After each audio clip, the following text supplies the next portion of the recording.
দৰঙৰ পদুমপুখুৰী হাইস্কুলৰ আটাইকেইজন শিক্ষক শিক্ষয়িত্ৰী কৰ্মচাৰীক শাস্তিমূলক বদলি ইতিমধ্যে এজনক গ্ৰেপ্তাৰ কৰাৰ লগতে তিনিজনক আটক কৰিছে দৰং আৰক্ষীয়ে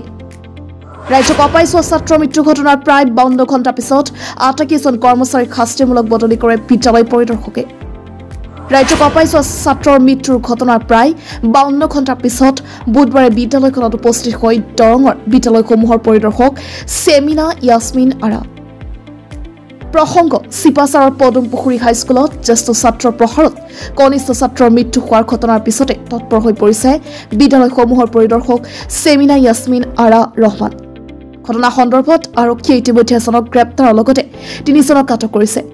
বিদ্যালয়খনৰ সকলো শিক্ষক কৰ্মচাৰীক শাস্তিমূলক বদলিৰ নিৰ্দেশৰ পাছত বিদ্যালয়খনৰ সকলো শিক্ষক কৰ্মচাৰী অনিৰ্দিষ্ট সময়লৈ দৰমহা বন্ধৰ নিৰ্দেশ দৰঙৰ বিদ্যালয়সমূহৰ পৰিদৰ্শকৰ